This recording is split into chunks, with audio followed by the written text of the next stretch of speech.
एक इच्छाधारी नागिन राजा को दसकर उसे मारने के लिए जब राजमहल के मुख्य द्वार से अंदर जाती है तो वो दंग रह जाती है। उसने देखा महल के मुख्य द्वार से महल के अंदर तक अत्यंत खूबसूरत और नाना प्रकार के सुगंधित फूल रास्ते में बिछाए गए हैं। फूलों के स्पर्श और उनकी महक से नागिन मंत्रमुग्ध होती हुई आगे बढ़ती है और सोचती है, मैं तो ये सोच कर आई थी कि राजा को पहले ही उसे मारने का तय दिन बताने के कारण बहुत सख्त पहरा होगा। चप्पे चप्पे पर राजा के सैनिक शस्त्रों सहित खड़े होंगे, पर उसे तो कहीं एक भी सिपाही नजर नहीं आया। हैरानी के साथ इसी उधेड़बुन में नागिन जब थोड़ी आगे बढ़ी तो उसने देखा छोटे छोटे मासूम बच्चे अंदर जाने वाले रास्ते के दोनों तरफ बैठे हुए सांप के बच्चों को दूध पिला रहे हैं और उनके साथ खेल रहे हैं। इतना सब देख नागिन का हृदय द्रवित होने लगा। उसकी क्रूरता क्षण भर के लिए ममता में बदल गई, पर तभी उसे अपनी प्रतिज्ञा याद आती है। अपने पति की मृत्यु का दृश्य याद कर नागिन गुस्से में फुफकारती हुई आगे बढ़ी। जब वो महल के बिल्कुल अंदर राजा के कक्ष के सामने पहुंची तो देखा महारानी हाथ जोड़कर नाग देवता की पूजा में तल्लीन है।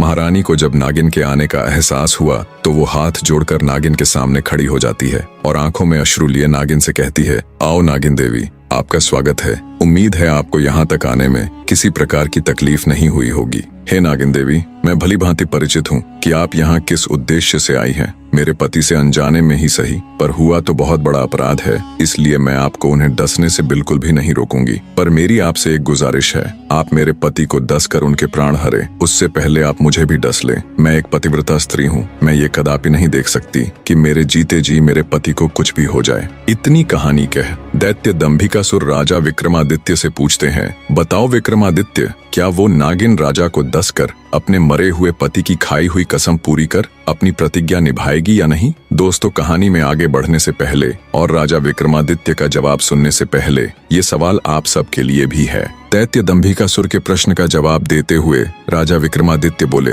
नहीं दुष्ट राक्षस, वो नागिन राजा को नहीं डसेगी, क्योंकि जब उसने महल में प्रवेश करते समय अपना सत्कार देखा और नन्हे बच्चों को छोटे सांपों को दूध पिलाते देखा तो उसका हृदय तो पहले ही पिघल चुका था। बाकी बचा खुचा गुस्सा भी रानी की पतिव्रता देखकर पिघल गया। आखिर थी तो वो भी एक औरत ही। बदले की सीमा से पतिव्रत बहुत आगे निकल गया। और रही बात मरे हुए पति की कसम खाकर बदले की प्रतिज्ञा की, तो नागिन ने पास ही जल रहे पूजा के हवन कुंड में खुद को झोंक कर अपने प्राण त्याग दिए।